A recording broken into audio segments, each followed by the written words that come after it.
Assalamualaikum warahmatullahi wabarakatuh. Selamat pagi semuanya. Hari ini kita akan kembali memulai pelajaran di kelas pendidikan agama Islam dan budi pekerti. Sebelumnya kita akan kembali membahas materi kelima karena kemarin materi keempat kita sudah selesai.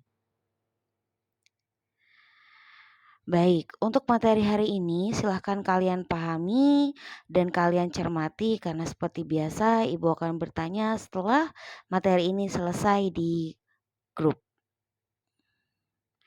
Apa sih materi yang akan kita bahas hari ini? Yaitu kita akan membahas tentang sholat berjamaah. Apa arti sholat berjamaah dan kenapa kita harus melakukan sholat berjamaah? Maka sama-sama kita akan bahas satu persatu.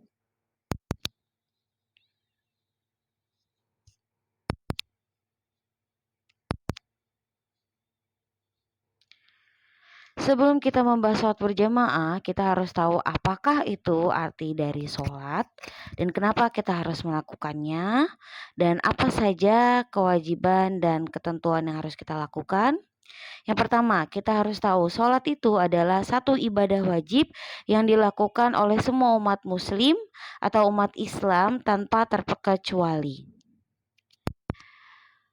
Sebelum kita membahas tentang sholat berjamaah, kita harus tahu sholat adalah menjadi salah satu tiang agama, yaitu yang menjadi pembeda kita di antara agama yang lainnya.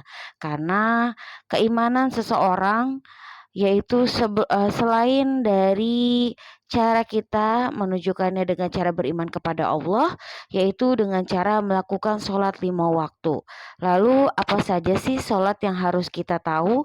Sholat ada 5 waktu, yaitu yang pertama ada sholat subuh, yang kedua sholat zuhur, yang ketiga sholat asar, yang keempat sholat maghrib, dan yang kelima sholat isya. Kelima sholat ini adalah sholat wajib yang harus kita lakukan. Lalu apa bedanya sholat munfarid dengan sholat berjamaah? Sholat munfarid adalah sholat yang dilakukan secara sendiri, sedangkan sholat berjamaah adalah sholat yang dilakukan secara bersama-sama. Selanjutnya kita akan membahas pengertian dan dasar hukum dari sholat berjamaah. Sholat berjamaah adalah sholat yang dilakukan secara bersama-sama, yaitu ditandai dengan adanya imam dan ditandai adanya seorang makmum, bisa lebih makmum dari satu bahkan lebih. Sedangkan hukum dari sholat berjamaah adalah sunnah muakkad. Yaitu sunnah muakkad itu apa artinya? Sunnah muakkad adalah sunnah yang sangat dianjurkan oleh Rasulullah SAW. Namun berbeda hukumnya jika bagi seorang laki-laki. Untuk laki-laki memiliki kewajiban atau wajib hukumnya untuk melakukan sholat berjamaah di masjid atau di musola tanpa halangan apapun. Sedangkan untuk perempuan tidak terlalu diwajibkan, melainkan wanita diperbolehkan maupun juga tidak diperbolehkan. Karena sebetulnya dasar hukum dari melakukan sholat berjamaah yaitu sunnah muakkad. Apa sunnah muakkad? Sunnah muakkad adalah artinya sunnah yang sangat dianjurkan oleh Rasulullah, perilaku yang tidak pernah ditinggalkan oleh Rasulullah, kemanapun Rasulullah berjalan bersama para sahabat dan para pengikutnya. Rasulullah selalu mengajarkan umatnya, umat Islam untuk senantiasa melakukan sholat berjamaah.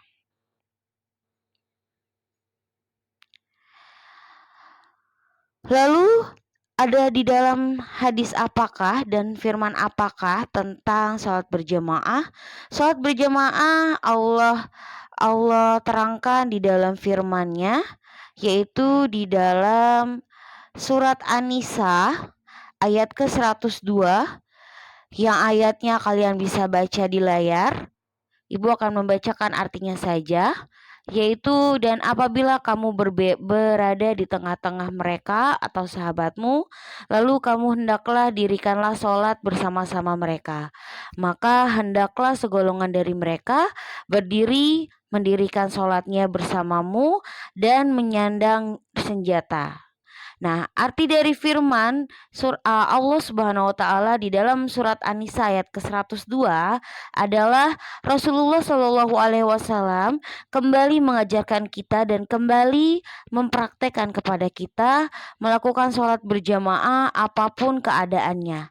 Bahkan di dalam surat An-Nisa diterangkan saat Rasulullah dalam keadaan berada di medan perang yang bisa membahayakan dirinya beserta umat muslim yang lain, Rasulullah tetap mengajarkan untuk melaksanakan sholat berjamaah. Bahkan Rasulullah mengajarkan kita di dalam keadaan genting pun untuk senantiasa melakukan sholat walaupun dalam keadaan mengancam pun, dengan cara bagaimana?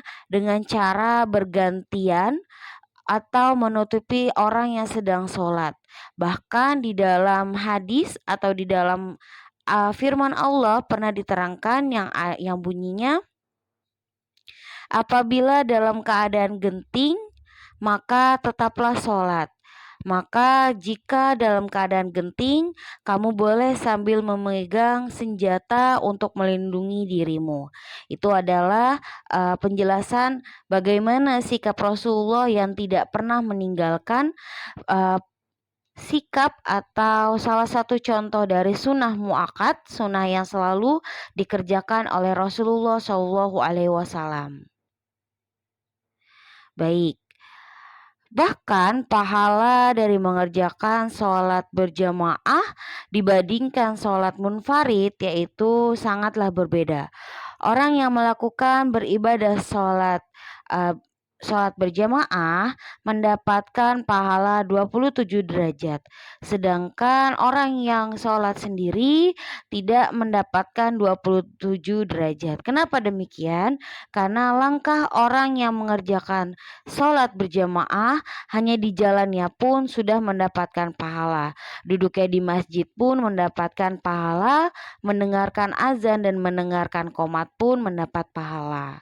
Baik, selanjutnya ada video mengenai sholat berjamaah, apa saja keuntungannya, silakan kalian perhatikan.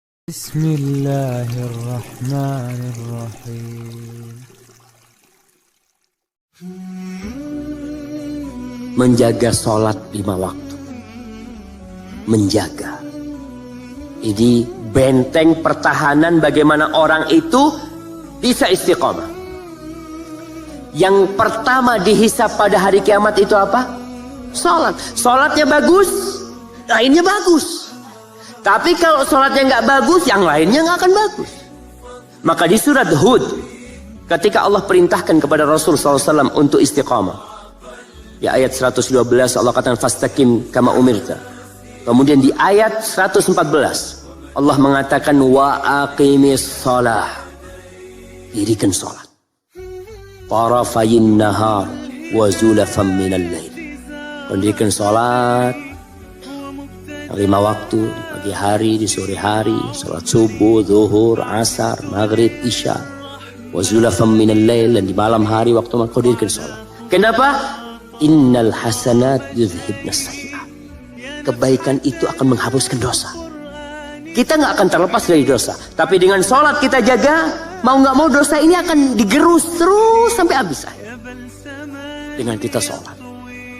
Para jamaah semua tahu sholat itu mencegah dari perbuatan keji dan munkar. Allah mengatakan di surat Al-Ankabut ayat 45, wa aqimis sholat, dirikan sholat, dirikan sholat, bukan sholat, dirikan. Kadang-kala sebagian orang bertanya, Ustaz, ada fulan sholat, Masya Allah Ustaz, tapi tetap aja mencuri, tetap aja berzina. Ya mungkin dia sholat tapi tidak mendirikan sholat. Artinya mendirikan sholat, iqamatus sholat itu mendirikan semua rukunnya, syaratnya, kekhusyuannya, semuanya. Sehingga itu yang akan mencegah. Inna sholata tanha anil fahsya'i wal munkar. Seperti itu. Dia sholatnya nggak ria. Ada orang yang sholat ria, maka tidak akan sholatnya itu mencegah dari perbuatan keji. Baik. Kemudian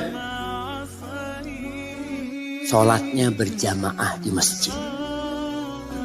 Karena sholat berjamaah di masjid ini ternyata jalan-jalan menuju istiqomah. Kata Abdullah bin Mas'ud radhiyallahu taala anhu, dia mengatakan, "Innallaha syara'a li nabiyikum sunanal huda." Allah telah mensyariatkan bagi nabi kalian, nabi kita Muhammad sallallahu alaihi wasallam, sunnah-sunnah petunjuk. Dan termasuk sunnah petunjuk itu adalah sholat di tempat azan dikumandangkan. Wa innahunna min sunanil huda. Itu termasuk sholat petunjuk. Lalu Abdullah bin Mas'ud mengatakan, "Idza shallaitum fi buyutikum." Kalau kalian sholat di rumah kalian, taraktum sunnata nabiyukum. Kalian meninggalkan sunnah nabi kalian. Walau taraktum sunnata nabiyikum la dhalaltum. Kalau kalian tinggalkan, kalian akan tersesat. Nggak jadi istiqomah jadinya.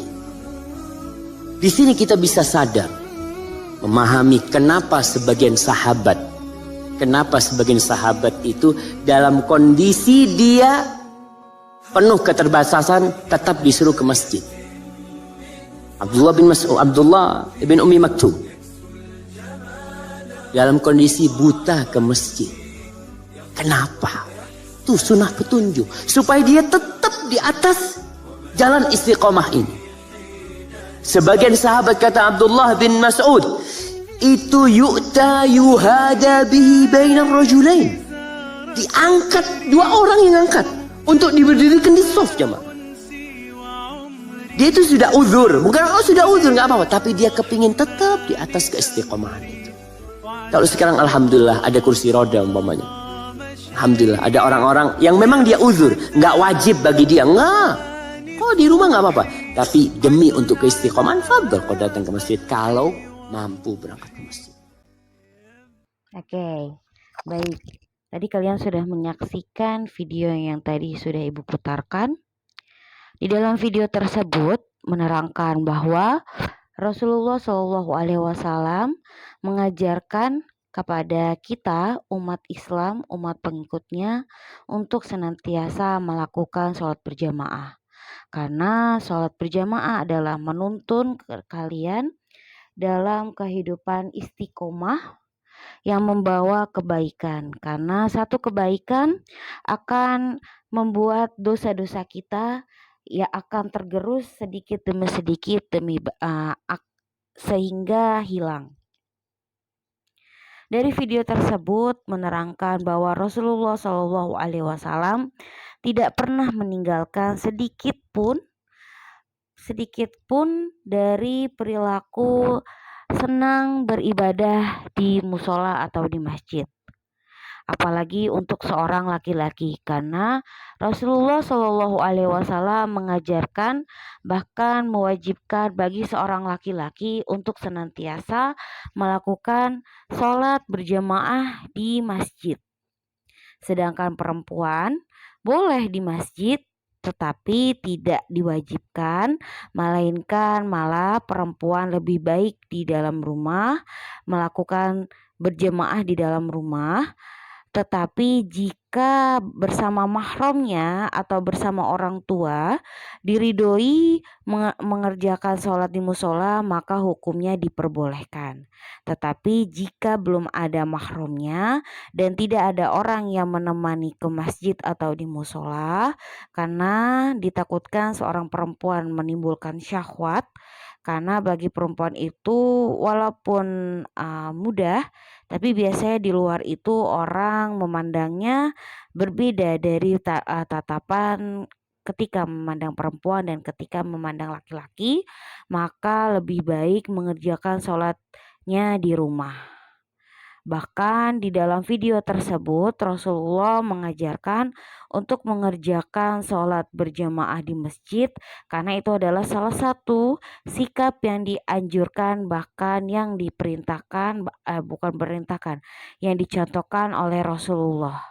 Jika kalian mengerjakan berjamaah di rumah, maka itu kalian sedikit menghilangkan atau tidak mengikuti perintah atau yang perilaku yang dicontohkan oleh Rasulullah. Baik, setelah kalian mempelajari video tadi, alangkah baiknya kita mempelajari kembali tentang ketentuan dan pelaksanaan sholat berjamaah. Yang pertama, ada syarat menjadi seorang imam. Imam itu siapa sih? Imam adalah orang yang memimpin sholat dengan berdiri di depan mimbar untuk memimpin orang-orang lain yang disebut makmum.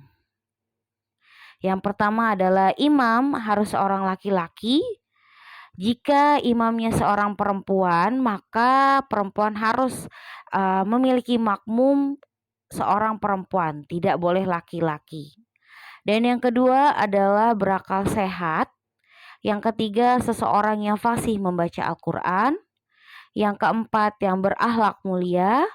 Yang kelima, balik.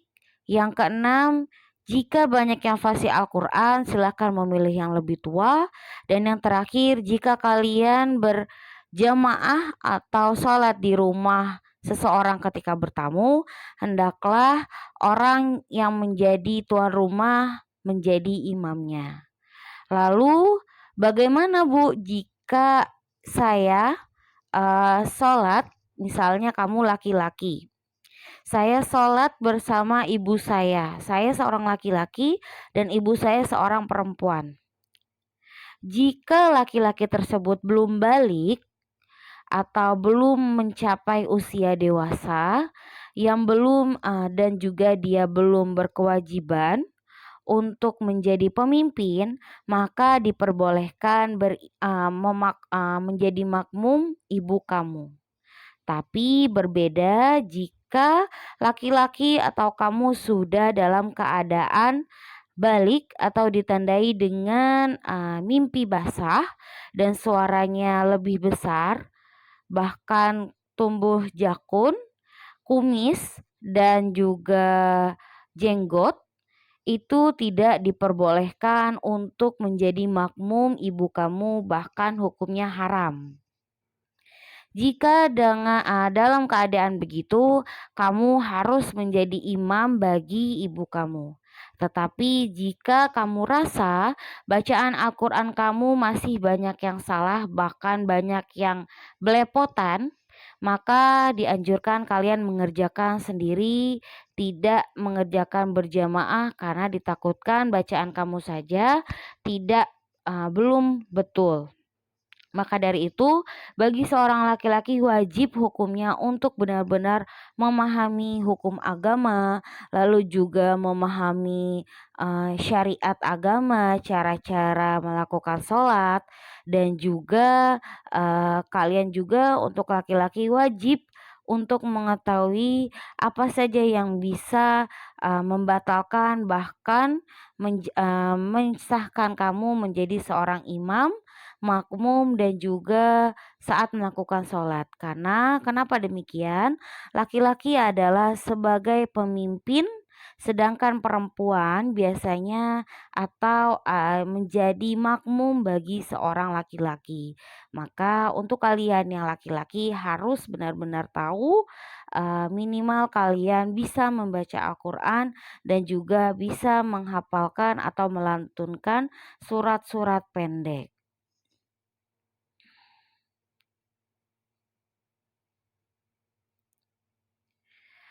Selanjutnya yang kedua adalah syarat menjadi seorang makmum.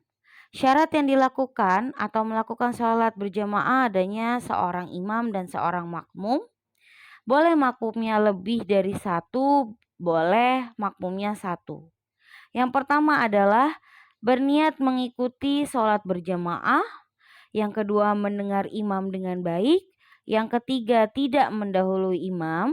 Yang keempat, memulai sholat setelah imam mengucapkan takbir. Dan yang kelima, jika imam salah wajib mengingatkan. Bagaimana cara mengingatkannya? Apabila seorang laki-laki cukup katakan kata-kata tasbih atau subhanallah dengan suara yang agak dikeraskan agar imam itu mendengar. Wajib hukumnya bagi makmum mengingatkan imam apabila imam salah, ketika imam salah rokaat, ketika imam kelebihan rakaat, itu makmum wajib mengingatkan. Lalu Bu, bagaimana jika seorang perempuan? Apakah perempuan juga wajib memberitahu atau memperingatkan? Tetap wajib.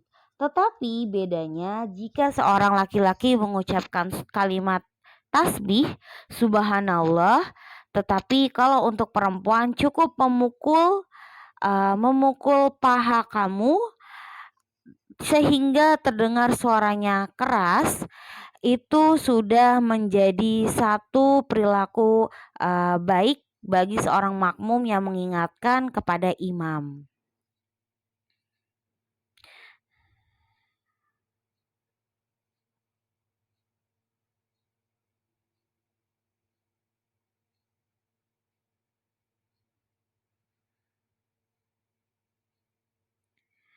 Baik, materi yang tadi sudah Ibu sampaikan, saat melakukan sholat berjamaah dan juga sholat munfarid, kita harus kembali kemarin kita mengingat kalian harus benar-benar bersih dan suci, yaitu dengan cara bertoharoh, yaitu pertama dengan air, yang kedua boleh diganti dengan tayamum, dan yang ketiga diganti dengan cara mengusapkan dengan batu.